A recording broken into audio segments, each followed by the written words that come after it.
And now, a word from our sponsors. This episode is sponsored by Samaj Music Group, a Louisiana based independent record label bringing to you all original music with that Louisiana sound. Their genre includes rap, R&B, hip hop, funk, and pop.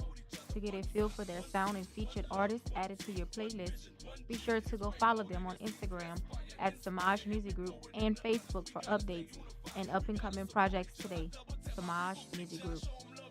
Strategic Peoples, a Louisiana based music production team specializing in audio, visuals, and media.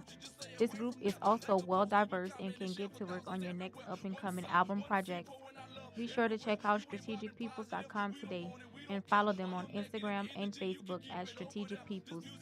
For anything music, think Strategic Peoples. You're listening to One Sound, One Scene podcast, a Strategic Peoples production, where we highlight and promote entrepreneurs, startup businesses, independent music, and creators while offering information and inspiration on topics everyone can relate to.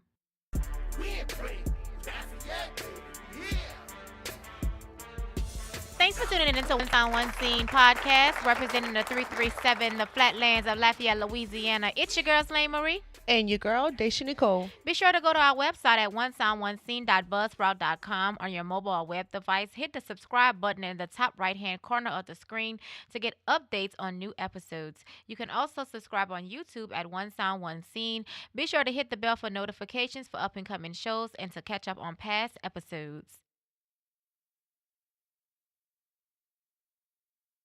We have a special guest joining us today. She's a personal financial advisor, tax and accounting specialist. Welcome to the show, Miss Gianni Logan. How are you doing today, Queen? I am doing great. How are you? I am doing amazing today. Today we are talking about money, right? So I want to dive right into it and I want to talk about savings. You know, everyone talks about having an emergency fund. What is an emergency fund? Savings fund, let's just say that. Yes, so an emergency fund is just that of what the name represents. It's Mhm. money set aside for emergencies. Okay, and then some people will say, well, what's an emergency, right? So if your tire, for some reason, if you get a blowout on your tire, that's, in my opinion, that's not an emergency. Mm. Okay. I think that those are things that we need to be planning for on the regular basis because you're going to have to maintenance your car at some point. Tires are going to go out at some point. You're going to have to replace tires at some point. So Right. things like that, in my opinion, are not considered emergencies. Emergencies to me now, car repairs could be emergencies. So I'll say that, right? So if something Mhm. happens, all of a sudden something breaks in your car and it's a major expense, that's an emergency. That's not regular routine maintenance on your vehicle. Right. Um, you may have a medical situation that arises, unexpected medical situation. My best friend one day just woke up and all of a sudden developed this rare nerve disorder. Mm. That was an emergency in her life. Right. That's something she did not foresee. It's outside of your, regular yearly medical care. That's an emergency. We need to have money set aside for those types of things. Mhm. So that's what an emergency fund is. And it's recommended that most people have at least 3 months of expenses saved up for an emergency, not 3 months of your actual salary or income, but 3 months of your monthly living expenses saved up in an emergency fund. Right. And that makes sense because, like whenever you're applying for a house, I could bring it back to these terms. They want to see, or even like whenever you get a rent or apartment or something, the landlord wants to see at least 3 months of the rent set aside just in case something happened. So you could apply that to your everyday living in terms of your savings fund too. That is so true. And that's a good point that you bring up because even when I bought my house, I remember they wanted to know how much money I had saved because Mhm. in the event that something happened, they wanted to know that I could cover my mortgage. Right. Until you get on your feet. And at least Yeah, 3 months is the required reservoir for money. correct. Yeah, I feel like that is that's something correct. we need to push a lot because we don't think like that. I know I don't think like that. A Mhm. little extra. I want to run straight to a restaurant, and that's sad. Yeah. Yeah. I feel like and, that's and something we definitely need to Like push. what happened with my car window and my son breaking my window with his finger. I still don't understand that, but my insurance not gonna cover it because the damages is less than my deductible. But that was an expense that I definitely wouldn't banking on, Mhm. spending that money for. Yeah, Thank God I have it, but it's to say, you gotta have it. and you know what, Elaine, that's so true. And that's where people are getting into debt. And I know I'm probably moving ahead, but people don't have money for things like, your windshield breaking on your car. That's something that you shouldn't have to go run and get a payday loan for, Right. or just, a high interest loan at some of these finance places that we have around town. Because now you're borrowing money to fix something, but then you also have to pay interest on that money. So you basically accumulating an additional bill, because the interest on Mhm. those loans are super high. Right, right. Yeah, you made a good point. I used to live my life like that a long time ago, and I know, it's hard to get out of. Hard. So, what are some characteristics of a good savings account? So a good savings account to me, it's not one that's offered by a traditional bank. Mhm. And I know some people may not pay attention to this, but banks pay very, very little interest, like Right. 0.00, percent. Mhm. Uh, so they pay very, very little interest. So online banking accounts, in my opinion, are the way to go. Now you have to do your research because you have banks and companies popping up all over. And so you have to make sure that the bank that you place your money in is FDIC insured, right? Mhm. So you want to make sure that it's a bank that it's insured, that it's back to where if something happens in the marketplace, that your funds, your money in the bank is secured. So I have an account that I'll set my clients up with where they can earn 2.45, percent on their money. It's not a lot, but that's okay because it's not an investment account. Right. It's not meant for you to earn 8 to 10% interest on your money, but it's good that you can save your money and still earn interest on your money. So that's what I would consider a good savings account. Another thing is not having a savings account at the same bank that you have your checking account. I Mhm. recommend separating the two, and having your savings account at a separate bank, and then not having card access to your savings account. That's a good characteristic of a good savings account. You don't want to have a card, that's just too much temptation. Right. Look, look. I know because look, I don't have a card from one of my savings account, but I'm able to transfer to my checking. Yeah, and that's what I do. I'm listening Yeah. to her because that's what I do all the time. The minute I go low, I just transfer, and Yeah. that's not even And it's saving. not good because it's No. not saving anymore. And Mm-mm. then Mm, I get upset when I see those transfer fees at the end of the month because, it only allows you to have so many without charging you. And so that's what kind of keep me at bay because now I'm conscious about those transfer fees. So I'd be like, okay, I'm not going to touch it. That's the only thing that keep me from not touching it if I need to. So it stops me from being disciplined. So that's a good point that you have. Even though I have two separate bank accounts, because I have one bank account that I specifically run all my bills through. Then I have another bank account that I pretty much just save. But I'm glad you brought that up. Maybe I need to stop doing that.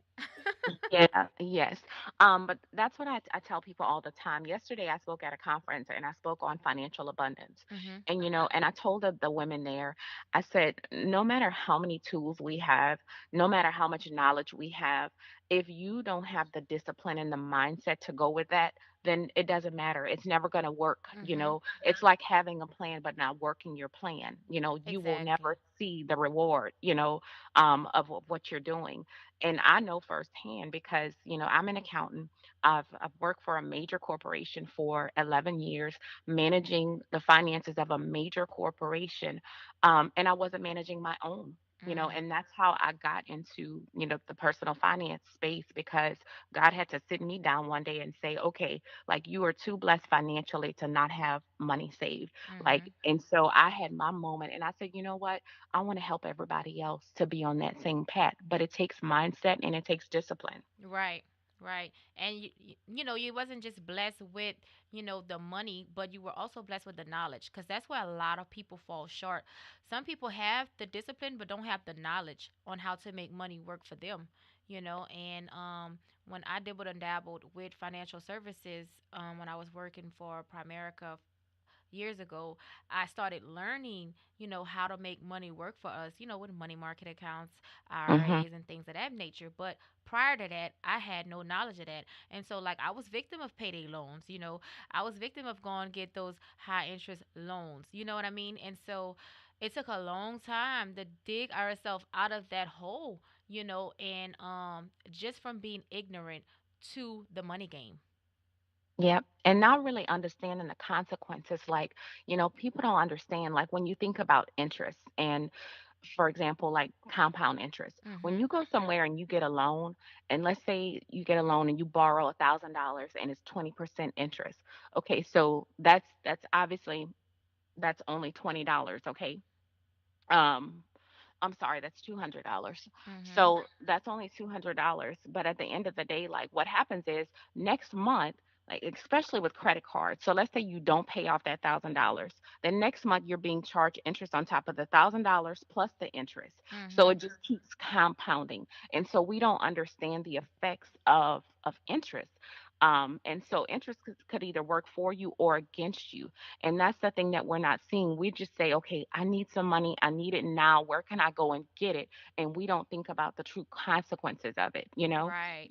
You could be putting food in your house with the interest that you're paying on some of these loans. You could be putting gas Exactly. in your car. Yes. Yes. Now, do you recommend people having more than one savings account? Yes, some people do. The way that I see it is it depends on your situation. Let's say that you're saving for a house, okay? Then you might want to have a separate savings account specifically for that purpose. Or if you're saving up for vacation, then you might want to have a separate savings account for that purpose. So you may want to have a separate savings account that's set aside for certain things that you have going on in your life, aside from just your general savings. Like, that would be the only time that I would recommend having a separate savings account, is if Okay. you actually have something that you're saving up towards, because then it becomes too much to manage. And one of the keys of doing well with your finances is to kind of keep it simple. Mhm. Yeah, that makes sense. So I want to switch gears a little bit and I want to talk about budgeting. Are there any specific budgeting methods that you recommend? In terms of methods, it depends again on the person. Me, I like paper and pen. I use apps, but at the end of the day, I always use paper and pen because there's just something about writing it down, Yes. that I like. You Keeps it in know, your memory bank. yeah, and it's just something about writing it down. So I'll write it down, but then I also use an app. So I like the app mint.com. There's an app, and then you can also go online, and I'll also put it in Mint, because what happens is when I'm in the stores, I don't have time to write down on my paper, in my notebook, okay, I'm spending this, Mhm. and then tally it up. Whereas if you have an app that you're using like Mint, or there's another one called Every Dollar. As you're actually shopping, you can put in your expenses in there and it'll show you this is what you have left. Oh, So, wow. yes, I really like that because it keeps you, up to date while you're on the go. Yes. So, I like that. In terms of budgeting methods, there are some people that there's like a 50-30-20 budget where you spend 50% like on all of your necessities, and then 30% um on leisurely things, and then 20% goes to like savings. I don't really follow a certain budget method process with my clients, because to me there's no such thing as one size fits all. It just depends on what works for my clients. Mhm. Okay. So, what budgeting tools or apps do you recommend? Which you already did, but are there any other ones that you recommend besides the couple that you mentioned? Um, Mint and Every Dollar are the ones that I like, because they're free, and they work. They're free and they work. So those are the two that I stick to. There are tons out there. There's You Need a Budget. There's I can't think of any others right now, but there's tons of budgeting apps, but those are the two that I like the best. I especially like Mint because it will alert you like when your spending is low in a certain area. Mhm. Like, let's say you budget to spend $100 this this month on eating out, and you get close to that, it'll say, okay, you're exceeding your budget on eating out. Oh, You Deja, know, you are need you? that one. Yes, I heard her say that she loves to eat out. And she eats out well. Let me tell you, some $50, $60 meals, girl. I It ain't gotta no Oh dollar stop. Lord. menu. I have Ah, to stop. look, when her aunt Oh, would probably tell her she reaching her budget, she'd probably say, "Oh, go sit down somewhere." right, right. Look, And that's how I'm I gonna eat feel. anyway. Look, I'm gonna eat Yeah. anyway. But you know what? That's funny you mentioned that because like I listen to a lot of podcasts, and there was this couple that called in one day, and they were making $700,000 a year, Wow. and Man, they were yes, and they were struggling. And you look at that and you're like, how are you how? struggling making 700,000 a year? But guess where the majority of their money was going? To eating out. Entertainment. Yep. Oh my Yes. God. So it's like it, but it shows you that it doesn't matter how much money you make, because a lot of times the more money we make, the more we find to spend it on. Yep. Right. Yep. Yep. So the key is how much you keep, That's right. regardless of your income. And Yep. you know what, it has a lot to do with discipline, because just on my way over here I was like, if something comes to my mind, the minute it comes to my mind, I gotta get it. It's nothing that's gonna stop me from getting it. I thought of donuts. I went and get donuts. I got me two donuts and a Oh cinnamon twist. wow. I didn't even eat it. I gave it to the kids. Mhm. I probably had a little piece. Just the thought, I had to go and get it. I left from the donut place. I was like, now I need something salty. I grabbed the other little things. I didn't even eat it. I just wanted a few of them out. Then I was Yeah. like, okay, I'm gonna need a water to go with that because I don't want to be bumming all in the water. So I got me a water. I just spent about $10 for nothing. I didn't even Wow. eat it, and For that's a sad. bite Yep, and a just for a sip. bite, and just because it entered my mind. No discipline. I You just need wanted you to do need Yes. to it. practice restraint. I don't. Oh That's yeah. so Yeah. hard. Mhm. So Daisha, let me tell you this funny thing that happened to me. So Friday, I work from home Friday. And so I didn't eat breakfast. And at about 10 o'clock, I got hungry. I was like, man, I could use some good breakfast. Well, I thought about this commercial I saw with Panera saying that they have the best breakfast, it's healthy for you Mhm. and all this stuff.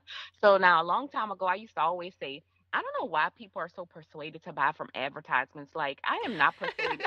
And most times I'm not. Like, most times I'm not, because I never understood like how people make so much money off of advertisements and pay so much money to advertise. Because for me, I'm not moved by advertisements. Well, that day I was. Mhm. So I was sitting there and I was like, okay, let me see if Panera is on waiter. So I looked it up and they weren't on waiter. So then I was like, well, maybe I can go to and I can order from Another Broken Egg. They have healthy breakfast. So I'm looking at it. I go through, kind of pick out what I want. I look at the cost of it. And then something said, and I don't know if it was just the spirit, because Lord knows I was teaching the next day on financial abundance. And it's Yeah. like, how you gonna teach financial abundance and you sitting at home with the kitchen right there, Mm. and you can stop working at any given moment and go fix yourself some breakfast. Yes. Like, Uh-huh. what you're gonna pay for somebody to deliver it, $15, just for the delivery fee and the food, when you can go make you some breakfast. I had everything that I was gonna order. I had it in my kitchen. And not to Wow. I mention you had to wait on it to get there. Exactly. And the time I spent waiting, I could have fixed it myself. So Right. I told myself, girl, if you don't go in that kitchen and fix you some breakfast. So you're right. It takes restraint, like, and Mhm. it takes discipline.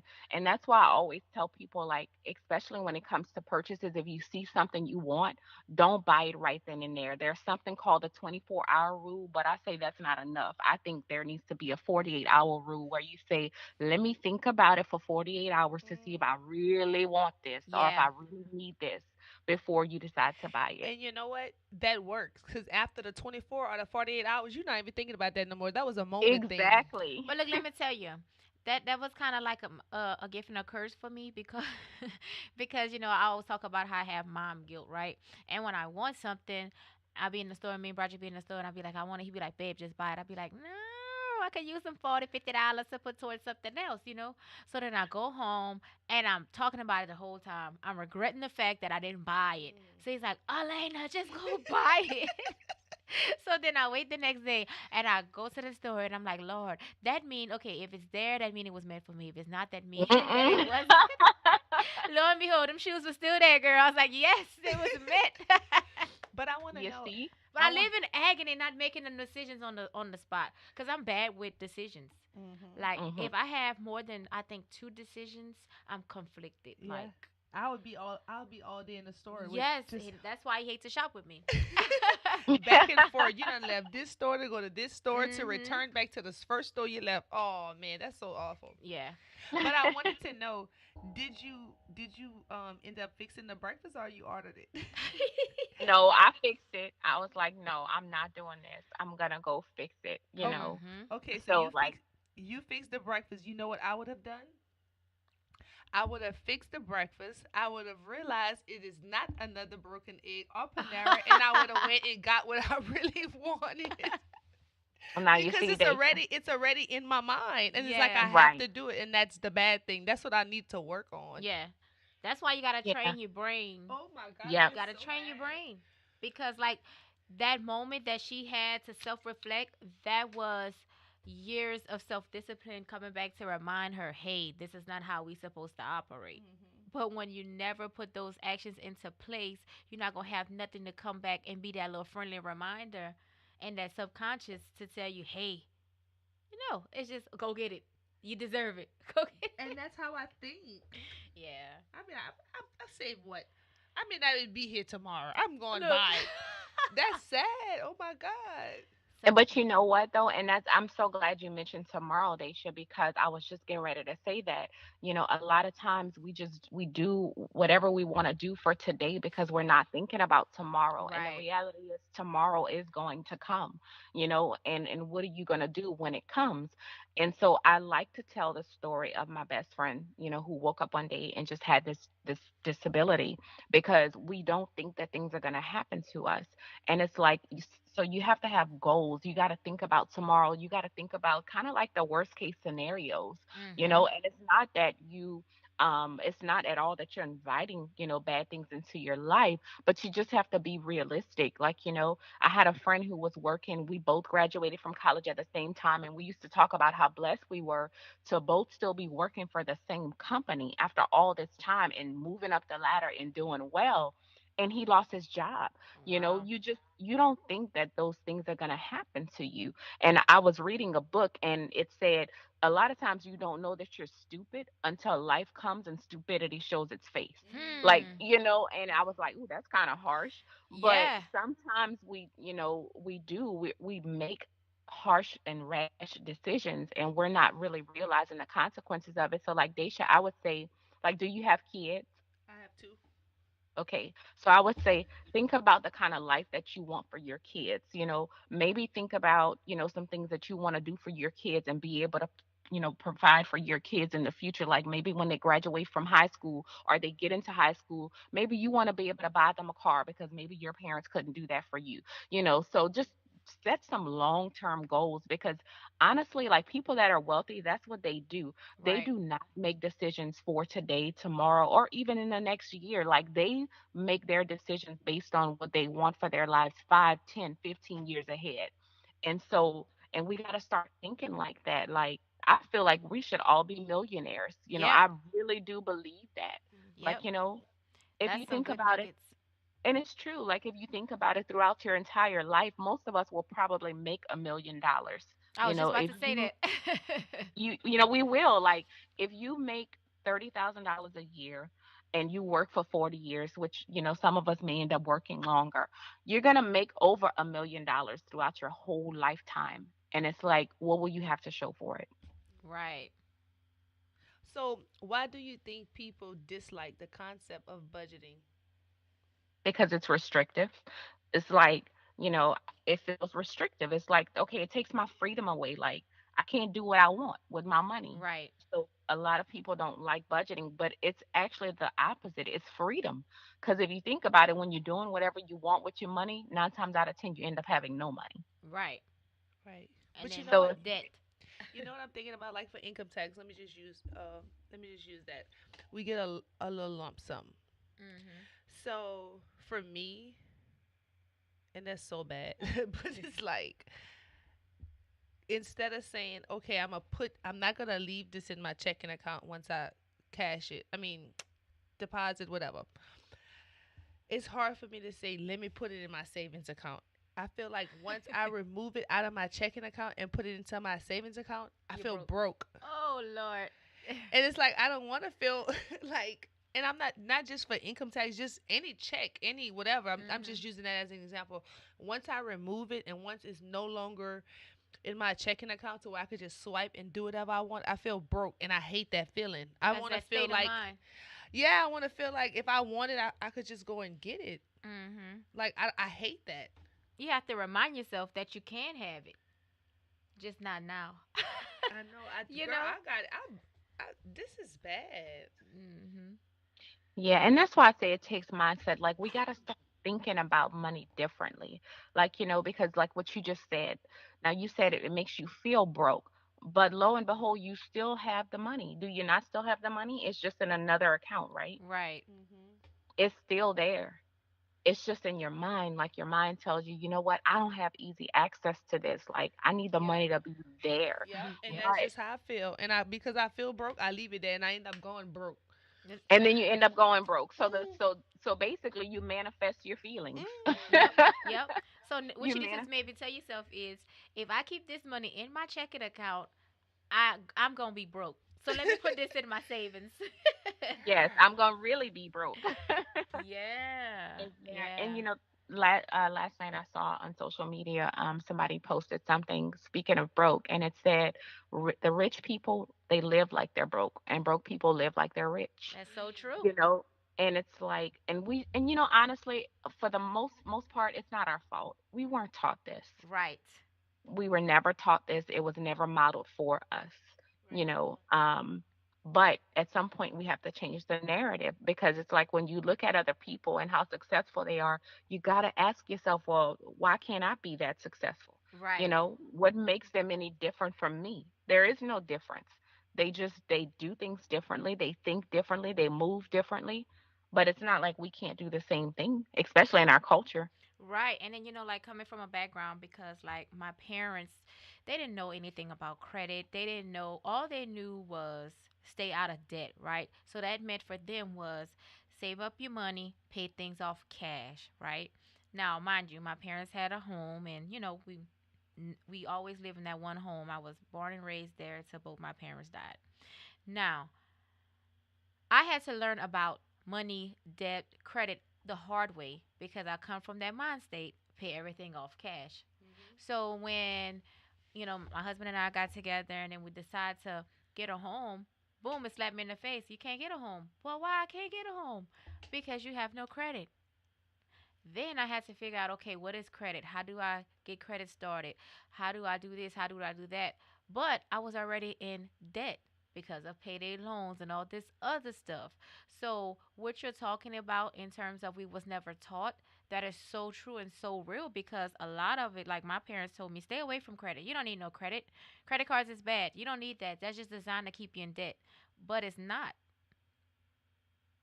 And you know what? That's so true. And I know we were supposed to talk about that. Like, is there good debt and bad debt? Is there good credit and bad credit? Mhm. And and I totally understand why your parents told you that, because for the majority of people, credit is bad. It has such a negative impact in our lives, because it's almost like it's free money. Right. That's how some of us look at it, but it's really not. But then some people choose not to pay it back, right? And they're like, you know what? I'll just deal with the consequences of having bad credit. But then it limits you in life, because what happens when you want to buy a home or you want to buy a car, and then okay, now you're stuck with high interest. Yeah. I just recently bought a car, because I had to, unfortunately. Um, but I just recently bought a car, and the biggest thing I was concerned with was my interest rate, Mhm. because when you look at things like that and you look at how much interest you're going to pay over the life of your home or Mhm. your car, like, I mean, if you, like, for example, I bought a car, and so it showed me how much I'll pay on the car at the end of the term, right? So Mhm. it was like $5,000 in interest over the end of the term. Right. That's a lot of money, right? Mhm. That's a lot of money, but based on the price of the car, it made sense. But still, like, that's a lot of money. So you got to start thinking about that. Like, I'm going to pay how much in interest over the life of this? No, I better get my credit together so I can get a lower interest rate. Right. So it's like, finance is 360, so it's savings, it's having no debt. And if you're going to have debt, then it needs to be good debt. Like, I think that a home is good debt because Right. you could sell a home and make money on it. Right. A car is not even good debt, in my opinion, because the moment you drive a car off of the lot, it loses value. You will Right. never be able to trade in your car and get more than you paid for it, like you can with a house, Right. you know. So it's just, you got to just think about it on all fronts. And you could definitely make your home work for you, especially if you have some equity. You could take Yep. whatever equity is in that home and flip that on an investment property, and make some more income. Or you could take that money and pay off some other debts that you may have and lower your DTI. So, And see, now you're talking, Elaine. Yes, that is yeah. so true. Yeah. And so, yep, And for I'll those I'll that's let you listening, DTI is debt to income ratios, right? And then that's finish. whenever you get rid of a lot of that high interest loans on maybe credid cards or whatever the case may be, and that'll save you some money overall at the end. So I was talking to my son about a month ago. He just purchased his first car on his own with his Mhm. own credit, and I'm super proud of him. And I love it. I just He's saw this my only first time seeing it. 19, y'all. I'm so proud That's of him. awesome. And when I seen his credit score, I was like, "Wow, your credit score is more than most adults." Mhm. I'm like, amazing. I said, if you wanted, you could go purchase you a home with that credit score and get a Right. real good interest rate. But I said that to say this is like everything that I learned, we poured into our kids, and to see that manifest is such a beautiful thing. And he's like, okay, mom, you know, is this interest rate good? Is this? We went to the car dealership. They was like, well, we can give him something, probably be about 9%. I'm like, hell to the no. We're gonna go to Mhm. the credit union. This will be your first car. I think his interest on this car is like 5.5%. And I was like, that is amazing compared to what my first car was. Because me and your dad had to get it out the mud, child. Our interest on our first Right. car was like 13%. Yeah. So, yeah, that interest rate, that little number means everything. Cause Yep. it's not gonna determine only the amount that you're gonna pay over the life of the loan, but it's also gonna determine the amount that you're gonna pay every month. Mhm. Yep. It sure does. It sure does, So yeah. but yeah, that's awesome. So let me ask you this: why is debt, in your opinion, viewed so negatively? And I didn't say that right. Negatively is what I wanted to say.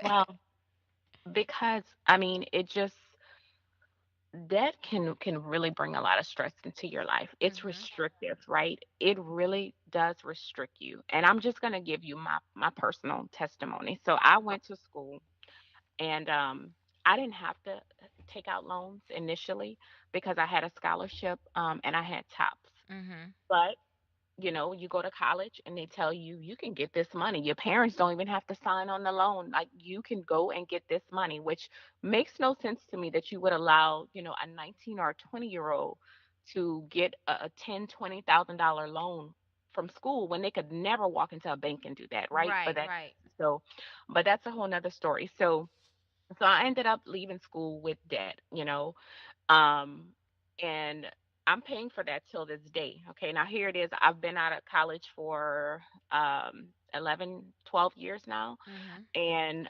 I'm still paying for it today. So the amount of money that I'm paying in student loans, like, do you know what I could be doing with that? Right. Like, if I was putting that towards my daughter's college fund, like, she would be set, you Mhm. know?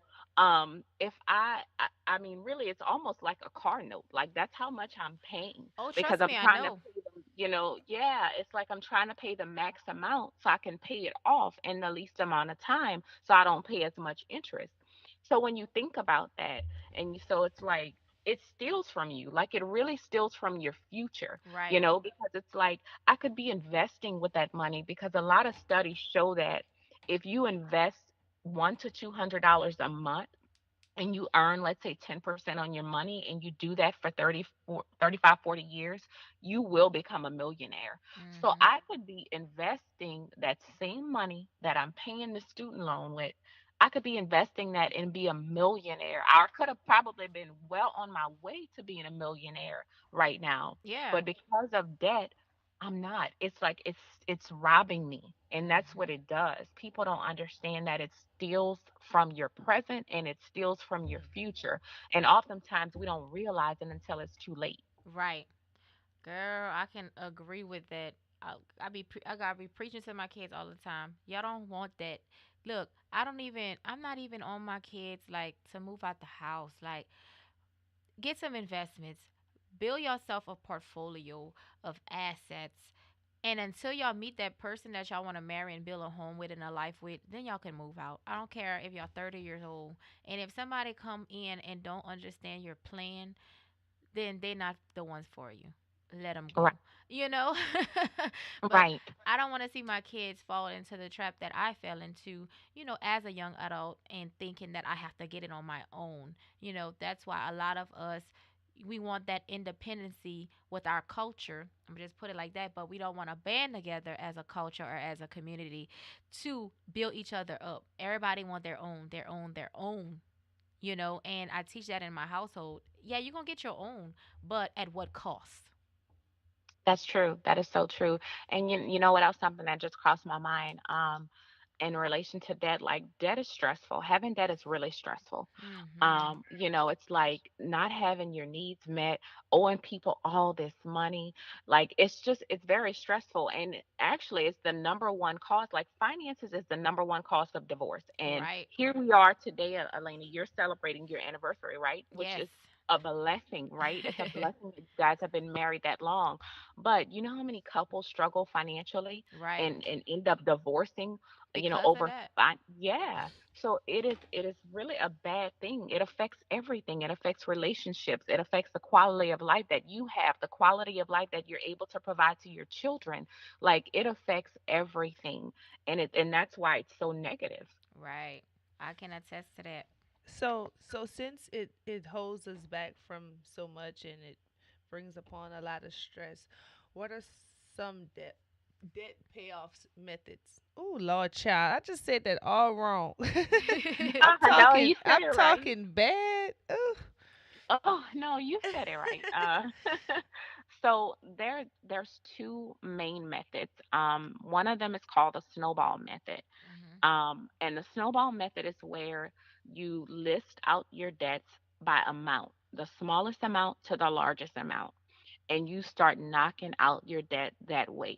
So you'll pay everything, all of your extra money. Obviously, you still want to have a little money saved, because I don't recommend paying off all of your debt and having no money saved. That's a recipe for disaster, in my opinion. Right. Because guess what? When an emergency comes, you're gonna have to resort back to debt because you have no money saved. Makes sense. But with the snowball method, you would take your smallest debt, and what you would do is you would pay the minimum balances on all of your other debt. So let's say that you're only required to pay, $25 a month on your credit card, but you're paying, 50 to 75. Go back to, if that credit card is not the smallest debt that you have, go back to paying $25 on that, and then put all of your extra money towards your smallest debt. Then once you pay off that smallest debt, now you freed up that bill. You no longer have that monthly bill, so you take the money you was paying on that smallest debt, okay, and then you start taking all your extra money you got left, and you pay that on the second to smallest debt, and then you keep snowballing it. So once you pay that one off, then you take the money you were paying on that one and the first one plus whatever extra money you have, you put it towards the third debt. So that's how that works. Does that make sense? Yes. So much sense. Okay, so that's the snowball method, and really and truly, it kind of depends on the type of debt you have, like which method you choose. The snowball method, it works psychologically because it makes you feel like, man, I'm paying off debt, and you feel good. Mm-hmm. Because sometimes it's like if you try to attack your largest debt that you have, it's gonna take you a long time. You're gonna get frustrated. You're gonna say, man, I'm paying off all this debt. It seems like the balance not going down fast enough. So the snowball method kind of allows you to get those small wins to where you Mhm. feel good about it and you're like, okay, I'm gonna keep on with this. I'm gonna keep knocking them out. And then there's the avalanche method where it's the complete opposite, but you go by interest rate instead of dollar amounts. So you take your debt that has the highest interest rate because that's the one that's costing you the most because of the interest. Right. So you want to start tackling that one first, the one that has the highest interest rate, and bring that one down and just focus on paying that one off, and you order them by interest rate. Hmm. I never heard of the avalanche method before, but Yeah. I used to do the snowball method, but backwards. That's like I need to get rid of this big bill, honey. You know, I'm tired paying X, Y, Z. Let me pay off that big one first, and then da da da. Da. And then, like you said, like that resonated with me because like you get worn out. It's like psychologically it takes a toll on you because it's like you said, man, it's not going nowhere. Mhm. Okay, I know the feeling. I have a question. Okay. Consolidating your bills, is that smart? Is that a good thing to do or no? So that also depends on the circumstance. I would say consolidation is good if when you consolidate, you end up having a lower interest rate all around in total versus the interest rate that you're paying on each individual debt that you have. Mhm. Or if it's even about the same, I would say it still would be worth it because consolidating would make your life easier. Instead of paying four different companies, now you're only paying one. But I would say to be careful with consolidation. You really want to read all the fine print whenever you decide to consolidate and make sure that you're not going with a company that's going to be charging you to do your consolidation. Um, and you just want to make sure you read the fine print. So it depends, it depends on the circumstance, and really the interest rate is what would determine to me whether or not I would decide to consolidate. Okay. That's a good question, girl. Okay. So, and I have That's a another very one. good question. Hmm. Um, when a company wants to settle with you, is that a good thing to do, or that does that affect your credit when you settle? I was so I'm not a credit expert, but I will say I don't believe that it does. Um, because you're paying off the debt, right? So to me, you want to anytime a company wants to settle, you want to take advantage of that. Now, I will tell you to negotiate your settlement because a lot of financial experts have said that whenever your debt gets to the point where it's at the point where they want to settle with you, that means that they're willing to take anything. So, as a matter of fact, I myself, my daughter got a hospital bill, and I didn't know she had gotten two bills. Like we got one from the hospital, one from the doctor, but I thought I paid it. And so they called me the other day and they were like, you still have this hospital bill. And I'm like, no, I paid that. And they were like, no, this one is for the doctor. So I was like, okay. So they were like, so we need to collect. And I was like, well, I'm offering you this. Like, this is what I have.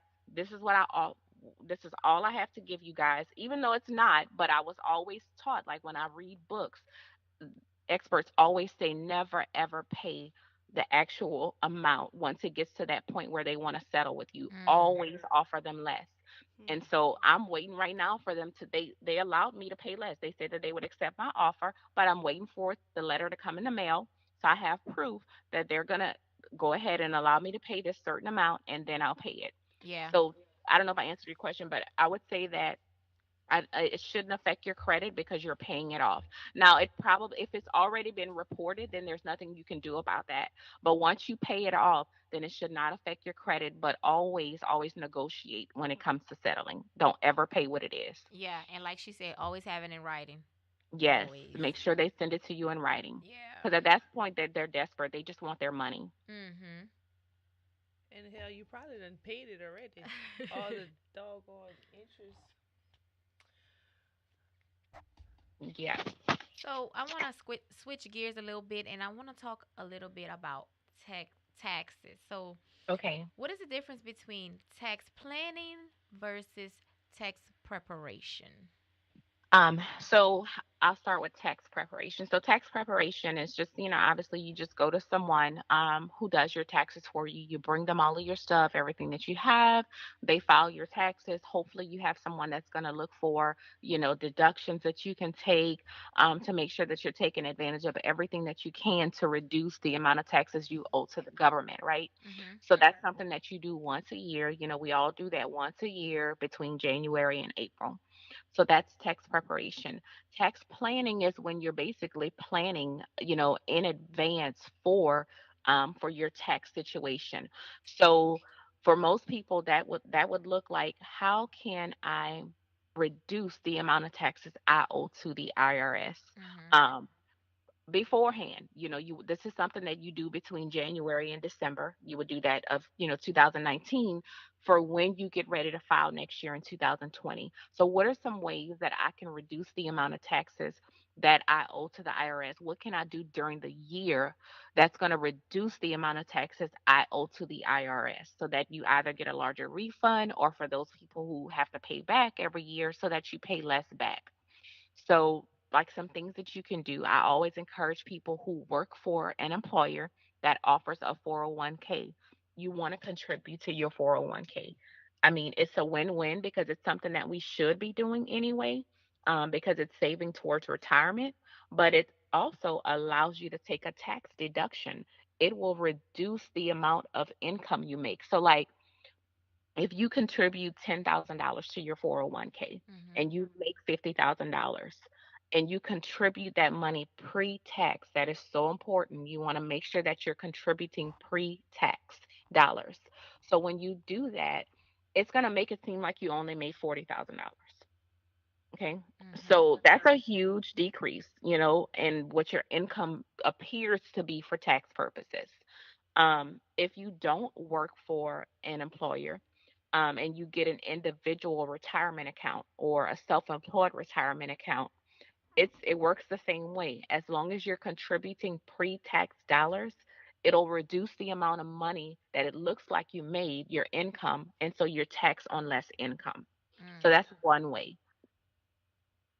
Okay. And then yeah, so and then another way is just to look at your W-4, like, and when you first start a job, how you always have to fill out your W-4, and they Right. say, put one for yourself, one if you have a dependent. Well, that drives how much taxes is taken out of your paycheck. Mhm. So, like, for me, I'll use myself as an example. I was always concerned about paying back. So I would let them take a lot of money out of my checks, That and meaning I you would would get, file zero. yes. Okay. So I would file either 0 or 1, and I would let them take a lot out, and I would get, a little return at the end of the year. But then I started thinking, I would rather see this money during the year. Like, and it just depends on you as the person. Some people like to get the lump sum, some people would rather make more of it during the year. Um, so I fixed mines. I went onto the IRS's website. They have what's called a withholding calculator, and I answered all the questions. And then I fixed mines to where they weren't taking out as much, so my check started to increase a little bit more. And I still got a little return. Mhm. So that's another way that you could kind of tax plan as well.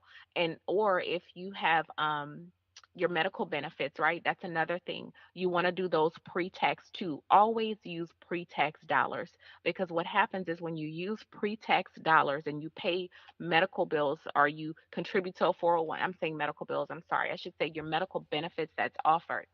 When you use pre-tax dollars to put into those, it reduces your taxable income at the end of the year. Hmm. Okay. So yeah, you always want to do pre-tax. Um, so whenever you do that, again, it reduces your income. So if you have a medical plan through your employer, you want to use pre-tax dollars. Awesome. Awesome stuff today, girl. Mhm. Now I'm I have sitting right here mad at myself. I yeah. did a lot of things Hey, wrong. but you got time to get it together, girl. Yeah, and you know what, Elena, I was thinking maybe you and Daisha can be accountability partners, because that's huge in getting your finances in order and getting Mhm. anything, like in anything. Like if you want to change some things in your life, especially some things that have been bad habits, that you really want to change. A lot of times we need accountability. Like I know for me, I kind of struggled with that because I'm the type of person, I feel like whatever I put my mind to, I can do it. And Right. I was like, and it makes me feel bad, honestly, or it made me feel bad at one point that I needed someone to hold me accountable. And I was like, well, what's wrong with me? Why can't I just, like, I got to a point in my life where I was trying to do some big things, Mhm. and I just couldn't do them. Like, I couldn't break these patterns. And I was like, man, why can't I do this? And then I had to realize, like, I started hearing the word accountability, accountability. And I was like, well, you know what? Maybe I do need accountability. And there's nothing wrong with that. Like, Right. I'm not superwoman. I can't do everything. So it's like maybe I do need somebody to hold me accountable. So maybe you and Daisha can be accountability partners, Yeah, girl. She gonna tell me, "Oh, I'm and when not she gonna feeling be it wanting to today." go eat out, yeah, when you can ask Daisha how many times did you eat out today, Uh huh. Yeah. But accountability is nothing more than checks and balances, right? Yeah. We have checks and balances in school. We have checks and balances in our finances, like literally checks and balances, and in our overall life. So that's just another word for accountability for anybody struggling with that, like you were. Right. Right. I'm always having an excuse. I was depressed today. I was hungry. Yeah. So let me ask you this: like, when it comes to business, people who's entrepreneurs own their own businesses, is it always better? Because this is what I was told. Is it always better to file your taxes quarterly or wait to the end of the year?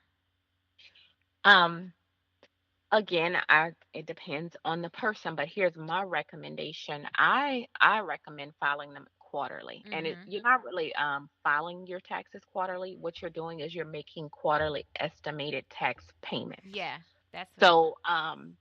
So what you're doing is you're figuring out based on last year's income and circumstances how much money you think you're going to owe the IRS, and you're paying it every 3 months Mhm. quarterly, so that you don't have to pay this huge lump sum amount of money at the end of the year.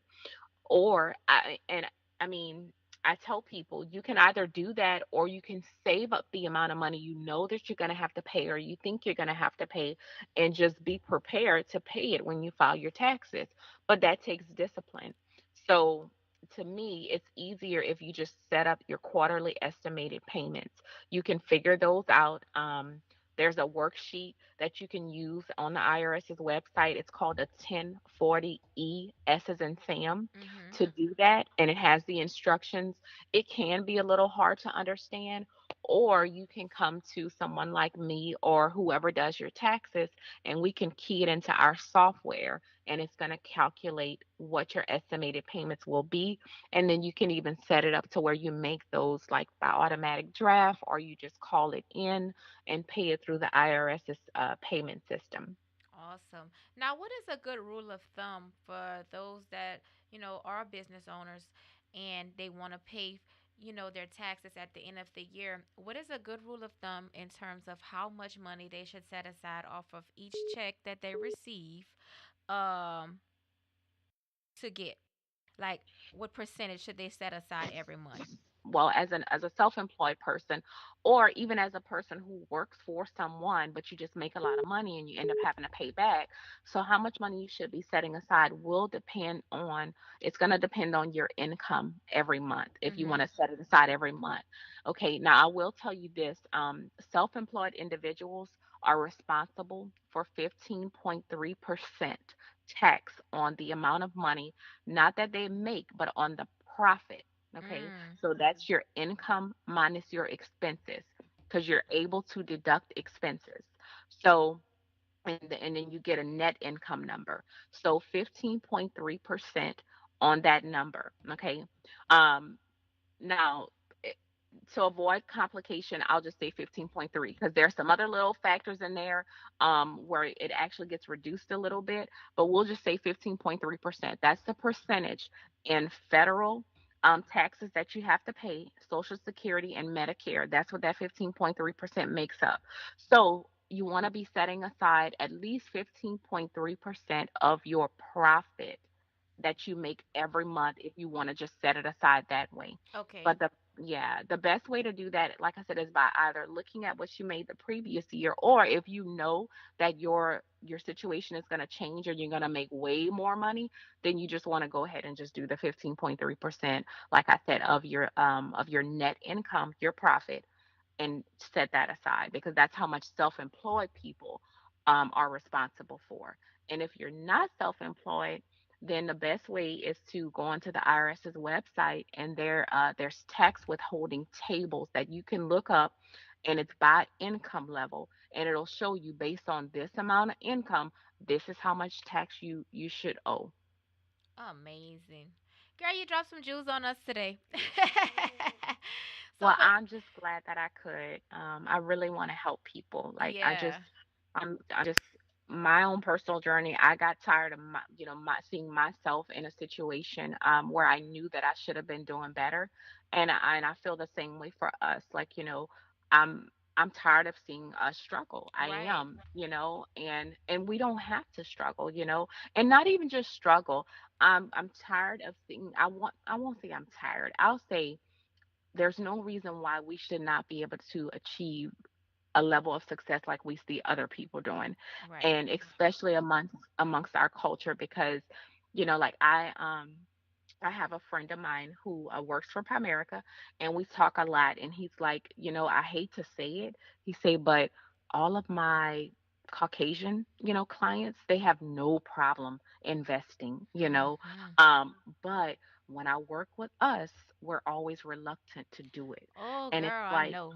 Ooh. why not? Like, why isn't why can't that be for us too? Right. Don't get me started on that, cause ooh, that Okay. was one of the reasons why I Well, we had won't to get you stop started. it. But I just want to, just say that it's not just with that too, but also with life insurance. Oh my God. You don't know how many people's homes I walk into and they told me they couldn't get life insurance because they rather pay their cable bill. Oh, that would infuriate me. With little Yeah. kids sitting on the floor right next to them. Really. Yeah. And that's the thing, Whew. like, we have to start thinking differently, and that's why everything starts with your mindset. Like, Mhm. it really, really does. And you hate to have to scare people into doing the right thing, but like I said, I like to use the story of my best friend, because we just don't know what's going to happen to us. We Right. don't know what life is going to bring us. We really don't. And the question is, will you be prepared? Because the reality is, life is going to bring us some things. Right, right. Well, girl, I enjoy your passion. I could tell this is something that you were truly designed for. I enjoy your knowledge. So, if anyone listening and y'all want to hook up with Gianni to get y'all right with her services, I'm going to tell y'all everything she offers. She offers tax solutions. That includes tax filing, tax extension filing, estimated tax payments, tax credits and deductions analysis, W 2 and 1099 form creations, individuals and business taxes. She also offers personal finance solutions, guys. So if that includes savings, budgeting, debt elimination, financial analysis, and income generation, as well as accounting solutions. That's your payroll, vendor payables, budget forecasting, revenue and expenses, recognition, analysis, bank statements, and reconciliations. So, with all that being said, if anybody wants your services, how can they get in touch with you? They can reach me three ways, one of three ways. By phone, my business number is 337-303-5313. They can reach me by email. My email address is info@Gianni, that's Gianni Logan, Logan, PFC.com. So again, that's info at Logan, PFC.com. Or they can go onto my website and request a call back from me. My web address is www.gianniloganpfc.com. Wow. Well, we appreciate you, and we always leave out on this question. What is one thing you'd say to inspire someone listening today? I would say start believing in yourself. Um, Start believing that the life that you want is for you. Mhm. And don't allow anything or anyone to make you feel that you can't have the things that you desire. And more importantly, you have to believe it for yourself. I think the number one hindrance is that we oftentimes are our worst critics. Sometimes we work against our own selves, and sometimes we don't know, that certain things are for us. Right. You have to start believing in yourself and believe that truly you really, really can. I know it sounds cliche, but you really can do anything that you put your mind to. It's not going to be easy, but it definitely will be worth it. Ooh, girl. I appreciate you. We appreciate you. Thanks so much for hanging out with us today here on the show. And we will love to have you again soon. Yes, ma'am. Well, thank y'all for having me. Thank Thank you you so so much. much. You have an amazing rest of your day. Okay, thank you. Y'all Uh-huh. too. All right. Bye-bye. All right, bye. Well, this is the end of this segment. Up next, making his debut appearance for the very first time ever, the Cypher track put together by a few of Lafayette's most talented artists in the area called Break You Off Committee. Be sure to follow them on Instagram at Mr. Dot underscore block underscore boy BOI, at First Lady SR, at J the Wizard 89, and at that's THA question 337. The beat and the song was recorded, mixed, and produced by Strategic Peoples and mastered by Titan Sound Lab. Be sure to get at them on Instagram at Strategic Peoples and at Titan Sound Lab for your production needs. Guys, I know you're going to enjoy this song as much as we do. Stay tuned. Oh, shit. Y'all know y'all done fucked up, right? Hey, fuck you meaning. Then it got me in here. Strategic Peoples. You get it? Check it. I'm back up in the saddle, I'm horsing up, I'm a big jockey. Whole saying I'm starting to act arrogant, bitch, I've been cocky. Talking like you got goons to come and get me, tell them stop me. If I was you, I'd probably hate me too, I would've been pop me. Acting like my shit don't stink, just smell under the nutsack. They calling me a ass, shit, I'm everything plus that. I'm MC Hammer with the skills, believe me, you can't touch that. Apply the nails to the coffin, often I gotta clutch that. My style is virginal, with a chance at the belt, no falking with it. Lyrics be on fire and blazing high, no sparking with it. Watch me season the beats, Tony saturate, y'all salty with it. I'ma cook it up, let it simmer. Y'all niggas faulty with it. Violate my jurisdiction in the instant off the city. Do it by my lonely. I rep for that break you off committee. If you think I'm stuck up, then buck up, nigga. Watch it get shitty. Tyrese ass nigga, baby boy, I knock you off the titty. Hey, hey, hey, hey. Okay, know what it is? Hey, okay.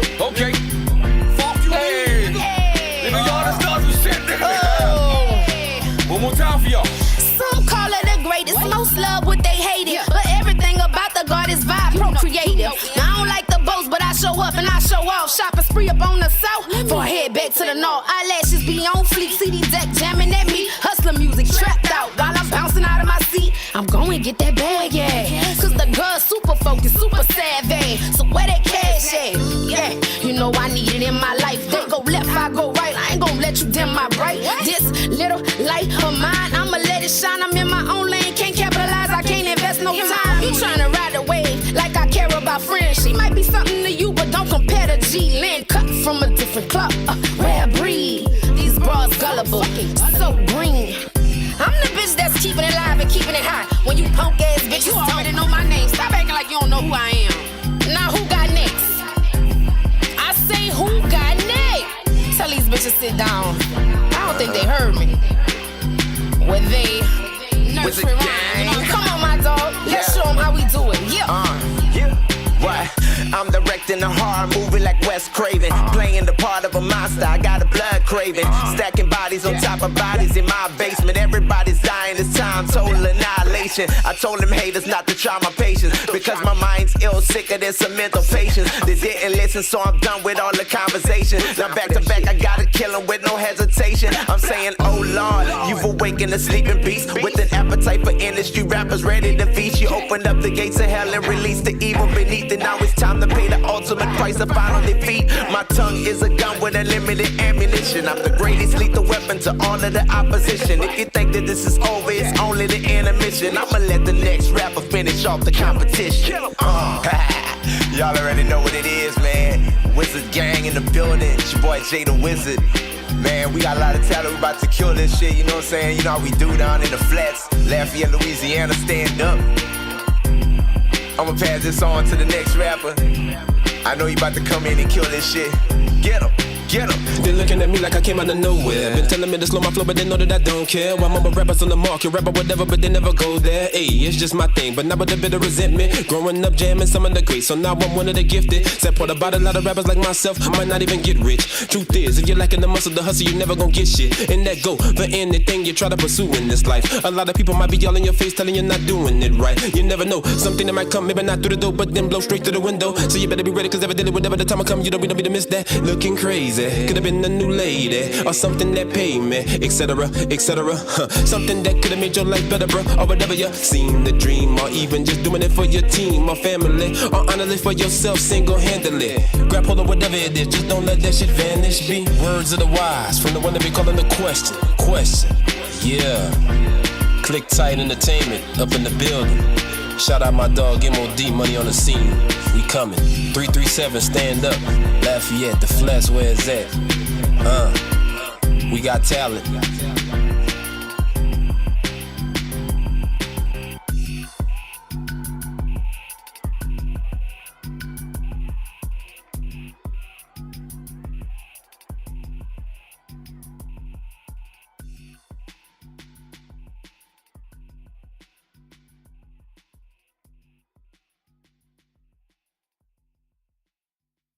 If you like what we're doing and want to be a part of our movement and support the show, please go to onesoundonescene.buzzsprout.com. Click on the episode. Under the player, there are icons. Be sure to hit the heart icon to the far right, or go directly to patreon.com/onesoundonescene. There you will get exclusive info on what is offered to our Aspire, Inspire, and Important to Other supporters, and how your support will benefit what we do. We appreciate you and thank you for any level of support. I'm not redoing that. The blooper, leave it in. Well, guys, don't forget about Spit That coming to you live June 21st, downtown Lafayette, 116 East Vermilion Street at Park 21, guys. Show starts at 8. Doors open up at 7, guys. We are going to have live entertainment, comedic laughter, DJ, judging, voting, all that good stuff. And of course, we're going to have some surprises for you guys at the show. So you have to be there to know everything that's going to happen. It's only $10 to come in at the door. We're also giving away cash prizes to audience members, guys. It's going to be geared towards our women. So if you want to know what those are, be sure to follow our Instagram page, our Facebook page at Spit That Official on Instagram and Spit That on Facebook. Also, any artist that is interested in signing up for the show, deadline to sign up is June 7th. If you want to participate in the early bird registration and have the opportunity to win the free custom beat session produced by Strategic Peoples, be sure to sign up by May 15th, guys. It's only $20 to register. Not only will you win a cash prize, guys, but we are also throwing in a free, that's what I say, a free video for the winner this time. I'll have all those details coming to you soon, but be sure to sign up for Spit That. You don't want to miss it. Ladies, if you want your body tight for the summer or for life, you need to go see my girls over at Bougie Body Contour, located at 312 Gilboa Road, Suite 5C in Lafayette. Their services includes butt lifts, breast lifts, and enhancements, non-invasive lipo services, V-steams, sauna detox, ear candling, total body vibration, and food detoxes. They also have a product line which consists of organic feminine wash, sweat cream, sweat wrap, waist trainers, butt lifters, detox water, and tea. Guys, they are open Monday through Friday from 9 to 5 and on Saturdays from 9 to 2. So be sure to give them a call at 337-231-0035 to set up your services today. Look for them on Instagram at Bougie Body Contour. That's Contour with a K. And on Facebook at Bougie Body Contour. If you're an independent artist with positive music and would like your music featured on our up-and-coming show, be sure to email us an MP3 file of sample-free radio version of original music and your social links to onesoundonescene@gmail.com. Please note that any music that does not meet the criteria mentioned will not be featured on the show. If you have an inspiring story and would like to be a guest or to have your business or creation featured on our show, please hit the heart icon at the bottom of this video. If you're using the Buzzsprout platform, YouTube listeners, be sure to go to patreon.com/onesoundonescene if you're interested and need more details. Let's get social and be a part of our community. Be sure to follow us on Instagram and Facebook at One Sound One Scene to stay in the know about what's up and coming. If you like hanging with us, be sure to tune in every Wednesday morning at 6 a.m. for new episodes at onesoundonescene.buzzsprout.com or on YouTube at One Sound One Scene. Well, this concludes episode 13 of our show. It's been super fun. Thanks again for tuning in to One Sound, One Scene podcast. Closing us out is our new theme song by Mr. Black Boy and Strategic Peoples. Be sure to follow them on Instagram at Strategic Peoples and Mr. Black Boy. This song is available now on all streaming platforms. Always remember, if you help enough people get what they want, you will always get what you want. Aspire, inspire, and pour into others. Until next time, folks. One sound, one scene. We are out.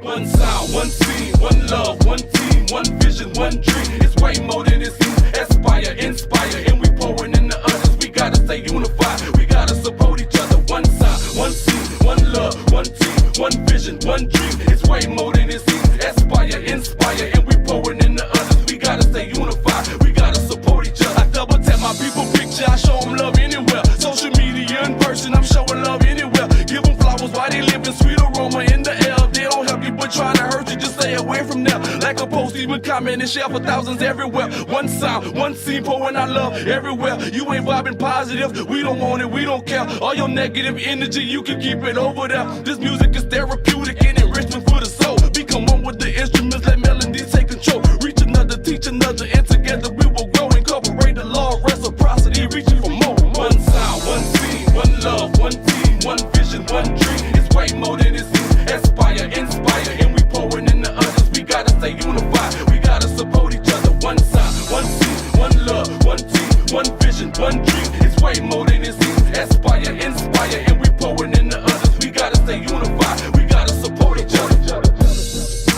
We gotta stay unified. We gotta stay unified. One sound, one scene. One sound, one scene. One vision, one dream. One vision, one dream. One vision, one dream. Aspire, inspire, and we pouring in the others. 24/7.